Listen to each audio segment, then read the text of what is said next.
Bonjour, bienvenue dans Trajectoire commune, votre podcast qui parle de mobilité. La mobilité est en route. Quelle direction prend-elle ? Où pourrions-nous en être dans 10 ans ? Je suis Pascal Beria et j'explore ces questions fondamentales en présence d'experts Quizio. Pour mieux avancer, pour aller plus loin avec celles et ceux qui font la mobilité, pour celles et ceux qui la vivent.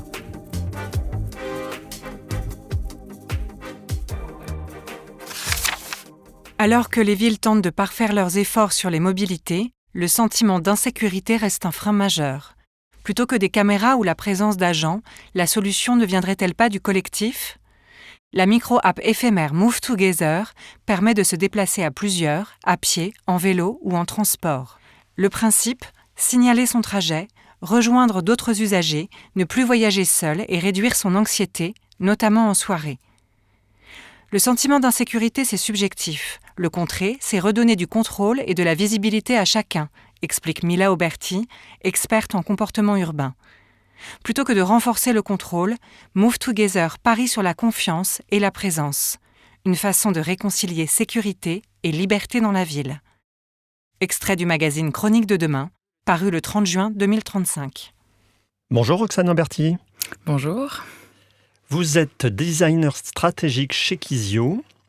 Pour vous, une éventuelle application pour permettre de prendre les transports collectifs en toute sécurité en 2035, est-ce que vous y croyez ? Ça me fait rigoler parce que c'est le genre de truc que j'aurais pu construire. Non, en tous les cas, ça fait écho, je pense, à pas mal de problématiques dont on parle aujourd'hui sur le sentiment d'insécurité. Alors précisément, ce sentiment d'insécurité, en fait, quel est-il ? Est-ce que c'est avant tout un ressentiment ou est-ce que c'est une réalité dans les transports publics, on va dire ? Et puis, est-ce qu'il y a des différences particulières ? Ce qu'on voit aujourd'hui sur le sentiment d'insécurité, c'est qu'il y a une forme de paradoxe qui s'installe, enfin en tous les cas qu'on peut noter. C'est qu'aujourd'hui, quand on regarde dans les études qui datent de 2024, donc assez récentes, on voit que les faits de sûreté, donc vraiment les faits objectifs de problématiques de sécurité, elles sont plutôt en diminution, de l'ordre d'environ 10%. Et paradoxalement, les études qualitatives avec du déclaratif d'usagers dans les transports, de voyageurs, sur le fait qu'ils se sentent en insécurité dans les transports en commun, augmentent environ du même ordre. Donc on voit que les faits réels diminuent, mais le sentiment d'insécurité, lui, il augmente. D'accord. Et alors, comment est-ce que vous expliquez déjà que ce sentiment existe, déjà que ce sentiment augmente ?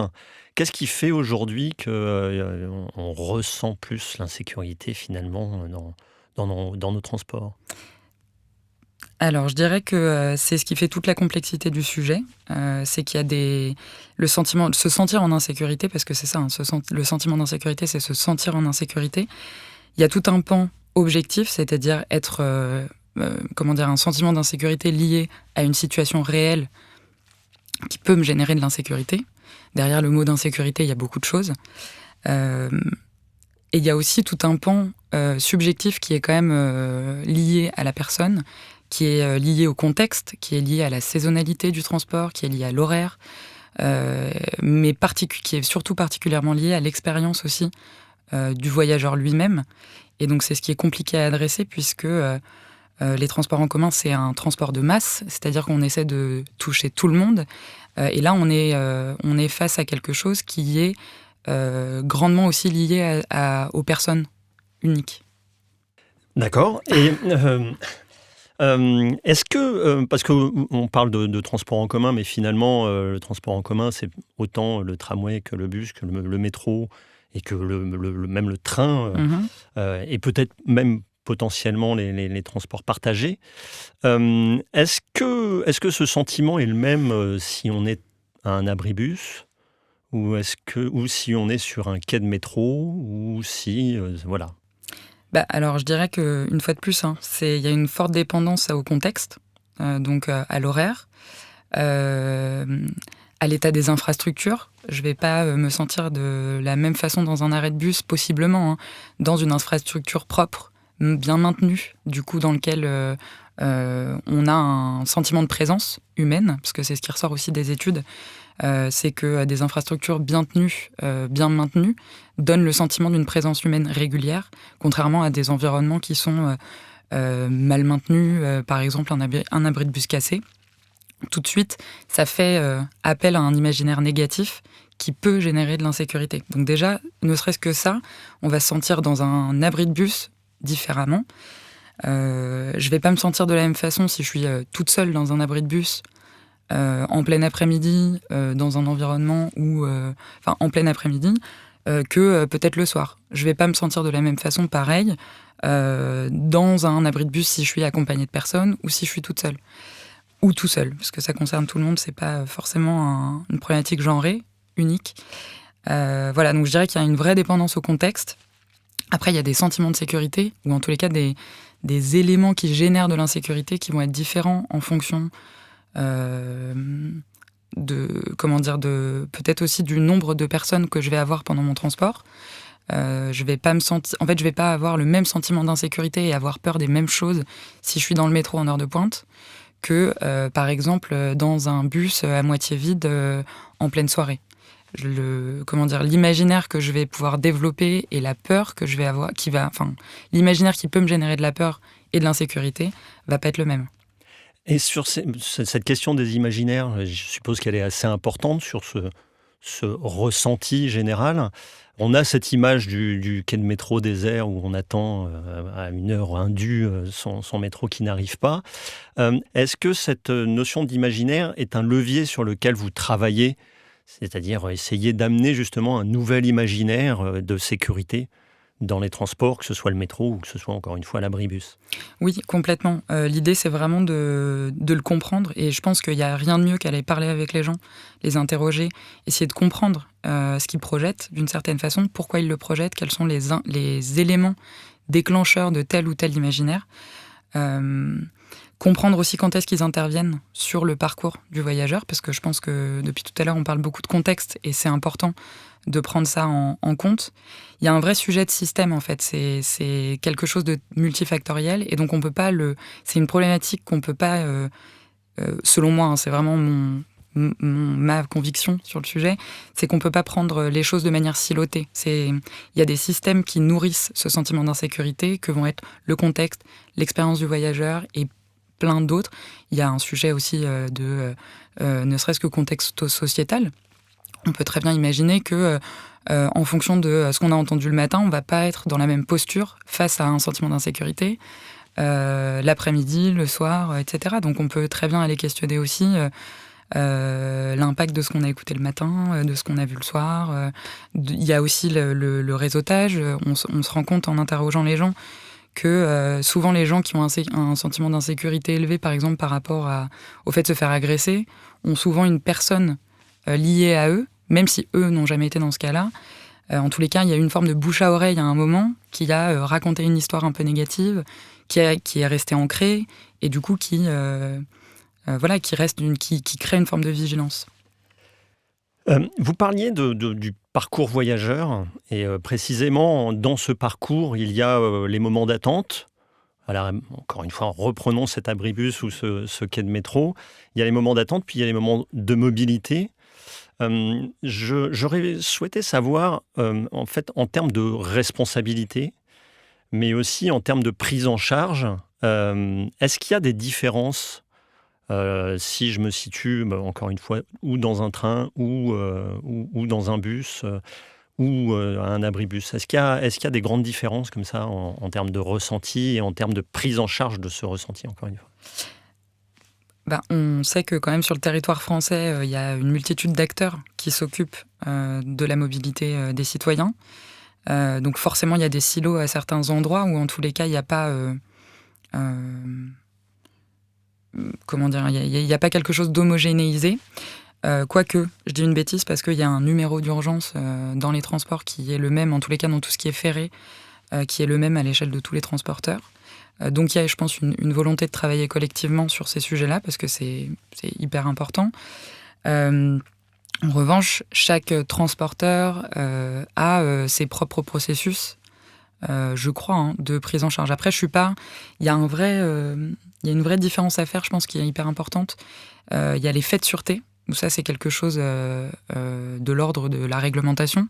Il y a des gens qui sont, qui sont responsables en fait de ces faits de sûreté-là, et il y a des remontées à l'État, etc. Et après, il y a le sentiment d'insécurité. Donc moi, je suis pas du tout experte des faits de sûreté. En revanche, je suis plus câblée sur les faits de sentiment d'insécurité. Donc vraiment la part subjective, finalement, du sentiment d'insécurité. Eh bien donc, partons sur cette subjectivité et peut-être positivons un peu le sujet, c'est-à-dire aujourd'hui, dans l'absolu, comment est-ce qu'on design la sécurité ? Comment est-ce que ça se travaille d'un point de vue individuel, d'un point de vue collectif ? Est-ce que c'est des histoires de lumière ? Est-ce que c'est des histoires de présence humaine ? Vous en avez parlé tout à l'heure. Voilà. Comment est-ce qu'on arrive à suggérer plus de sécurité du jour au lendemain, finalement, dans un lieu ? Alors déjà, du jour au lendemain, je ne suis pas persuadée que ce soit possible. Comment est-ce qu'on fait ? Déjà, une fois de plus, on va voir les gens pour comprendre en fait les mécanismes et du coup les problématiques qui sont liées au fait de se sentir en insécurité. Derrière le mot d'insécurité, il y a beaucoup de choses. Nous, des études qu'on a pu faire, on se rend compte qu'il y a un sentiment d'insécurité qui est généré souvent quand il y a une perte de maîtrise. Il y a un sentiment de perte de maîtrise. Mais sauf que ça peut être rencontré de manière différente. Le sentiment de perte de maîtrise derrière, il peut être aussi différent d'une personne à une autre.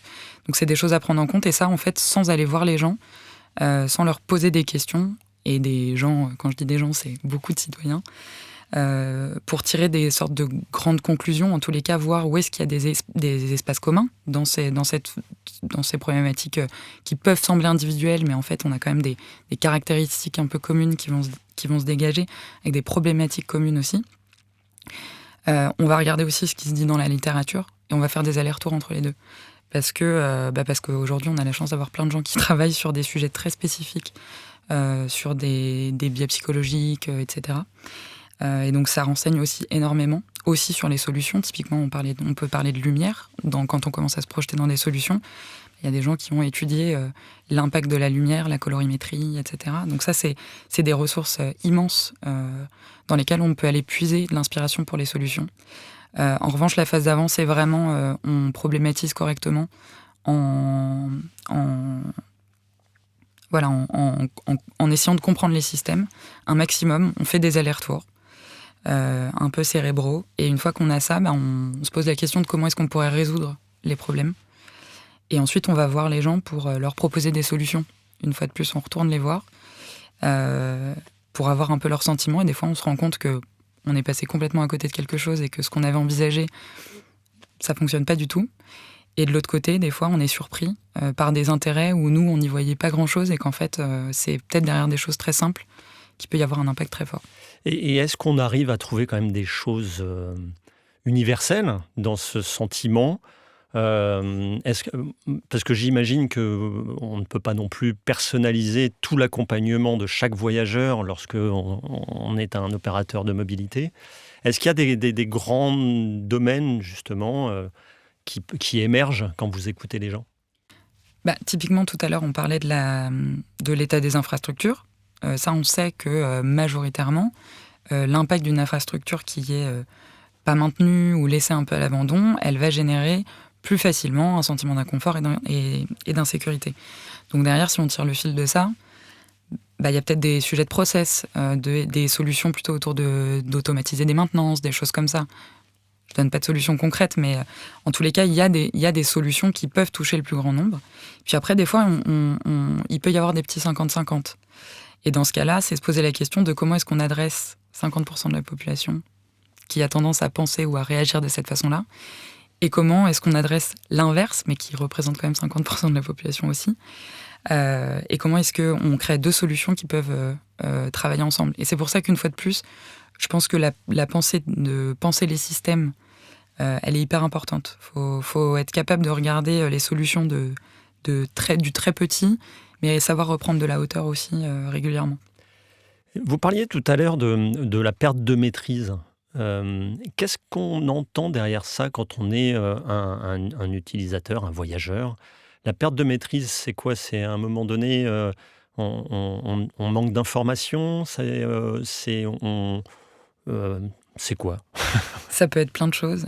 Ça peut être le fait de ne pas avoir d'informations, par exemple, en situation de perturbée. J'attends mon train, j'attends mon bus, j'attends quelque chose. Et d'un coup, tout se passe pas comme prévu, j'ai un retard, j'ai une annulation, etc. Et donc là, je vais avoir une forme d'insécurité qui va... En tout cas, un sentiment d'inconfort qui peut devenir un sentiment d'insécurité.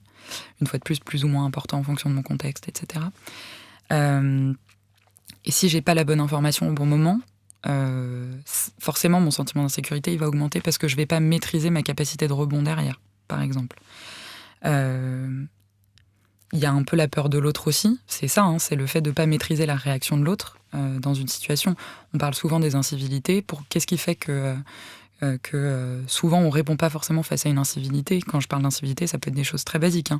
La personne en face de moi a le pied sur le siège, j'ai une autre personne a oublié ses écouteurs ou n'en a pas et décide d'écouter. Ça, je vous vois rigoler. On l'a tous connu, comme si on voulait tous assister à la vidéo qu'il était en train de regarder, qu'il ou elle d'ailleurs.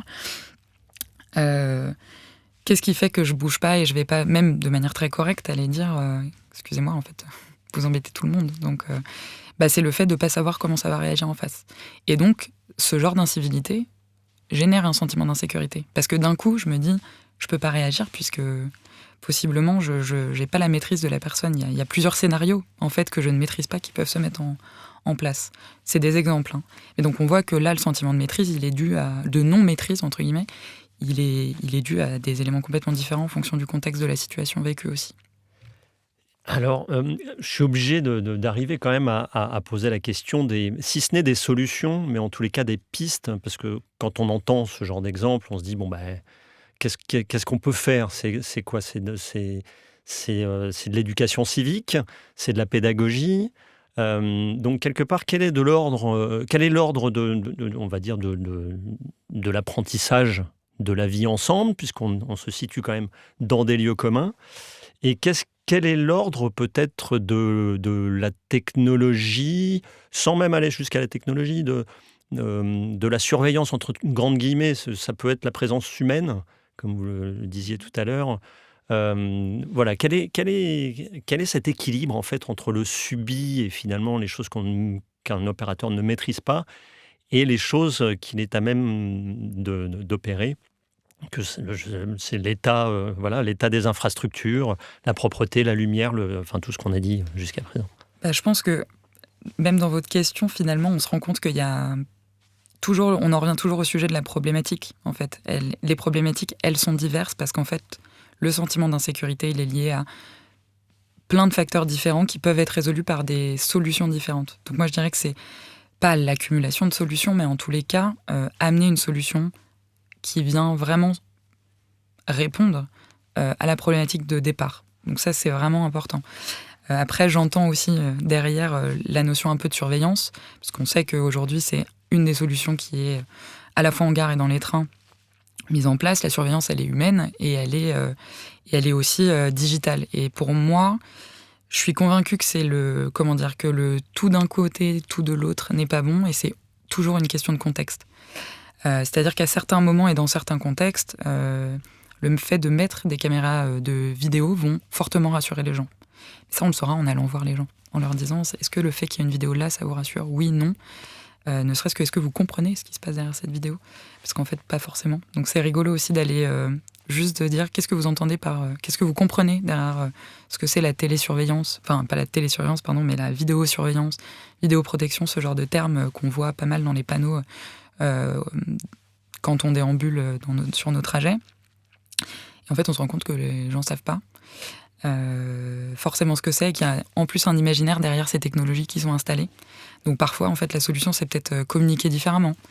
Des fois, on va mettre de la surveillance à certains endroits, digitale, technologique, et en se disant que ça va rassurer les gens. Et en fait, en allant les voir, on se rend compte que ça leur génère plus de sentiments d'insécurité que l'inverse.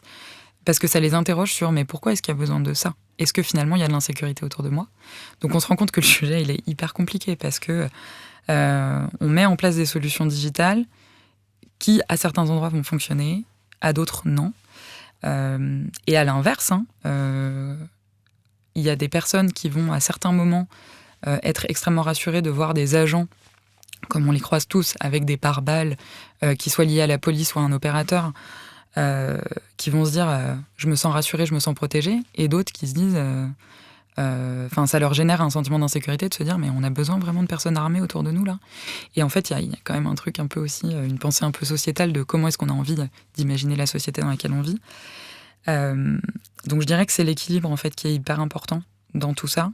Le tout techno, je suis pas pour, je suis pas contre non plus, mais voilà, notion d'équilibre.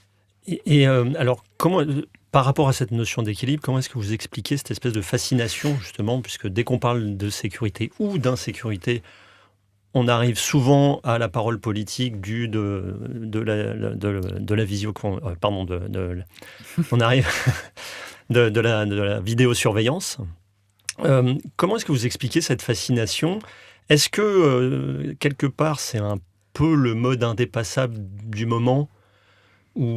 Et là aussi, comment est-ce qu'on peut finalement sensibiliser les gens à la fois aux vertus et à la fois aux problèmes que ça peut poser en termes de surveillance, tout simplement? Je pense que déjà, si on s'intéresse un peu à ce qui se passe en dehors de nos pays, on voit qu'il y a eu des usages technologiques un peu poussés à l'extrême qui peuvent commencer à faire penser à Black Mirror. Je pense qu'on a tous vu un peu cette série. Et du coup, mine de rien, le fait d'avoir accès aussi à des médias comme ça, qui projettent de manière fictionnelle sur des extrêmes d'usage de technologie, enfin négatifs, je dirais, technologiques, fait que les gens ont peut-être un peu peur. Voilà. Ça me fait penser toujours à Orwell aussi, parce que forcément... Je crois que tout le monde y pense, oui. Voilà, clairement. Clairement. Et je pense qu'il y a un sujet aussi d'accélération de la technologie et de ce qu'elle est capable de faire. On le voit là sur les 2 dernières années avec tous les agents d'IA, etc. C'est un peu 2 écoles qui se rencontrent. C'est la vision positive et la vision négative de la technologie. Et je pense qu'on est obligé de prendre les deux et de faire avec les deux. Donc c'est se poser la question sur la partie négative de comment est-ce qu'on peut s'assurer par les lois, par ce qui est quand même le cas dans notre pays aujourd'hui, avec toutes les lois RGPD, etc., sur les données et la gestion des données. Où on met des cadres légaux pour pas que les barrières un peu négatives soient dépassées. Après, il faut peut-être que ça aille un peu plus vite par moment sur le développement des cadres légaux et développer la partie positive des choses, c'est-à-dire aller peut-être démontrer en quoi la technologie est peut-être donnée aussi un petit peu plus de voix à cette partie positive que peut apporter la technologie. Si on remonte juste d'un cran sur notre application dont on a parlé tout au début, cette capacité finalement à s'organiser pour voyager ensemble, qui est visiblement un facteur de sécurité, est-ce que c'est quelque part un peu ça la solution, c'est-à-dire essayer de vraiment développer quelque chose qui soit de l'ordre du déplacement en groupe, au-delà de notre application virtuelle, hein. Alors, je vais répondre encore une fois de plus que, en tous les cas, en étant allé interroger un petit peu des gens sur le terrain, enfin des citoyens sur le terrain, des voyageurs, on a une sorte de 50-50 en termes de retour sur la confiance qu'on peut donner à l'autre. Et une fois de plus, c'est une sorte de sujet un peu sociétal. On va avoir une sorte de persona qui va avoir tendance à dire la réactivité de l'autre en face pour me protéger ou en tous les cas faire équipe ou faire société avec moi, j'y crois pas. Et du coup, ma réassurance, elle va se faire par le biais d'agents d'ordre, en tous les cas de personnes dépositaires de l'ordre, de vidéos, de protection, de ce genre de choses-là. Et on a 50% autres. Les chiffres, je les donne un peu au doigt mouillé parce que c'est par rapport à l'échantillon qu'on a eu sur le terrain, etc. Donc, je n'y mettrai pas ma main à couper non plus. J'ai pas fait une énorme étude quanti encore sur le sujet. Mais d'ailleurs, ça me plairait bien. Et on a à peu près 50% d'autres, des autres qu'on a interviewés, qui avaient une espèce de volonté de faire société et qui voulaient justement croire dans la réactivité des gens à côté d'eux. Et donc, cette partie de la population-là, elle serait probablement très encline à voyager en groupe, en collectif, et donc fervente de ce type d'utilisation. En revanche, il y a une partie de la société qui, je pense, ne serait pas forcément dans cette mouvance-là. Et donc, toute cette partie de la société, qu'est-ce qu'on peut imaginer pour eux ? C'est ça qui est intéressant. Donc, donc la difficulté, finalement, c'est d'arriver à adresser l'individuel avec des solutions collectives. C'est ça, finalement, que j'entends. À vous entendre, on est, même si c'est au doigt mouillé, mais on est assez égalitaire entre les pour, les pros, les contre. Et donc, la difficulté, c'est d'arriver à faire se rencontrer tous ces gens-là. Exactement. D'accord. Alors, il y a une petite tradition dans ces podcasts on finit par une question qui est, si on commence demain, par quoi est-ce que vous commencez ? Déjà, on fait une grosse étude quantique que je n'ai pas encore faite, dont on vient de se parler. Qu'est-ce qu'on fait ? Déjà, on pose tous les systèmes qui génèrent... on cartographie tous les systèmes qui peuvent générer du sentiment d'insécurité. On pose des profils de personnes aussi. Bon, ça, c'est des choses qu'on fait déjà, mais en tous les cas, on s'accorde et on valide à grande échelle ces éléments-là. Et ensuite, on organise une gouvernance peut-être un peu moins silotée entre acteurs. On met un peu tout le monde autour de la table, et ça, c'est un vrai travail aussi,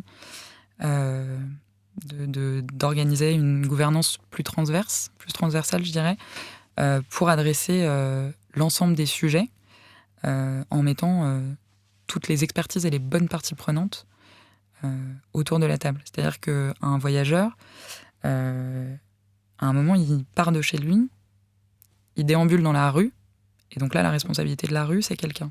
Ensuite, possiblement, il arrive dans une gare. Là, c'est la responsabilité de quelqu'un d'autre. Et ensuite, il va prendre un transport, que ce soit un train, un TGV, n'importe quoi, un bus. En tous les cas, un transport collectif, un blablacar. C'est là une multitude d'acteurs encore différents. Et puis ensuite, il va rentrer chez lui, il va redéambuler dans la rue.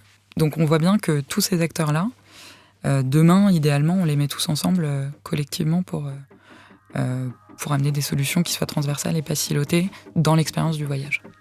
D'accord, donc là aussi, c'est finalement mettre tout le monde autour de la table et susciter le dialogue. Absolument. Bon. Et la créativité. Très bien. Merci Roxane Auberti. Merci beaucoup.